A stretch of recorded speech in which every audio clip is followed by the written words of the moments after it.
Good morning. അപ്പോൾ നമുക്ക് സ്നാക്സും ലഞ്ചും പാക്ക് ചെയ്യാം. ഞാൻ എത്ര കൃത്യമായിട്ടാണോ ഈ സ്നാക്സും ലഞ്ചും പാക്ക് ചെയ്യുന്നത്, അതുപോലെ എല്ലാ ദിവസവും കൃത്യമായി നടക്കുന്ന ഒരു സംഭവ വികാസമാണ് മഴ.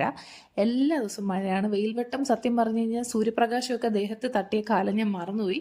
അത്രയ്ക്ക് മഴയാണ്. എന്തായാലും ഈ മഴയ്ക്ക് പറ്റിയ സ്നാക്സ് ആയിട്ടുള്ള പൂരിയൊക്കെ പാക്ക് ചെയ്തു. അപ്പോൾ ഇതിന് കടലക്കറിയാണ് ഞാൻ പാക്ക് ചെയ്യുന്നത്. അപ്പോൾ അവിടെ നിന്ന് കടല വേണ്ട എന്നൊക്കെ ഉള്ള അശ്രീരി കേൾക്കാമെങ്കിലും ഞാനൊന്നും മൈൻഡ് ആക്കിയില്ല. ഞാൻ പാക്ക് ചെയ്തു. പിന്നെ കുടിക്കാനുള്ള വെള്ളമൊക്കെ വെച്ചു, സെറ്റാക്കി.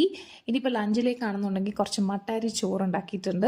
അപ്പോൾ അതിലേക്ക് ഒബ്വിയസ്ലി മുട്ട വറുത്തത്, ചെറിയ ഉള്ളിയൊക്കെ ഇട്ടിട്ടുള്ള മുട്ട വറുത്തത്, പിന്നെ ക്യാരറ്റും ബീൻസും വെച്ചിട്ടുള്ള തോരൻ. എനിക്ക് ഭയങ്കര ഇഷ്ടമാണ് ഈ ബീൻസ് തോരൻ. പക്ഷേ ഇത് ഉണ്ടാക്കാൻ ഭയങ്കര മടിയാണ്. കാരണം ബീൻസൊക്കെ അരിയുക എന്ന് പറയുന്നത് എനിക്ക് വലിയ താല്പര്യമുള്ള പണിയല്ല. പിന്നെ വേറെ ആരും വന്ന് അരിഞ്ഞ് തരാൻ പോകുന്നില്ല എന്നുള്ള സത്യം മനസ്സിലാക്കിയപ്പോൾ ഞാൻ തന്നെ ഉണ്ടാക്കി. കുറേ ദിവസം കഴിഞ്ഞിട്ടാണ് ബീൻസ് തോരനൊക്കെ വെച്ചത്. പിന്നെ അതിനെ പറ്റി അടിപൊളിയായിട്ടുള്ള തീയൽ. ഇത് നന്നായിട്ട് കുറുകി കേട്ടോ. ഇത്ര എണ്ണ ഒഴിച്ചൊന്നും ഞാൻ ഉണ്ടാക്കിയതില്ല. തേങ്ങയിൽ നിന്ന് ഊറി വന്ന എണ്ണയാണ്. കാണുമ്പോൾ തന്നെ അറിയാം, ഭയങ്കര ടേസ്റ്റാണ്. ഇതിങ്ങനെ ചോറിൽ കുഴച്ച് കഴിക്കുമ്പം ആഹാ, എന്താ സുഖമല്ലേ. അപ്പം നല്ല ചെറിയ ഉള്ളി തീയലും പിന്നെ കുറച്ച് സ്വീറ്റ്സ് ഒക്കെ വെച്ച് പാക്ക് ചെയ്തു. അപ്പോൾ അത്രയേ ഉള്ളൂ. നാളെ കാണാം. ബൈ.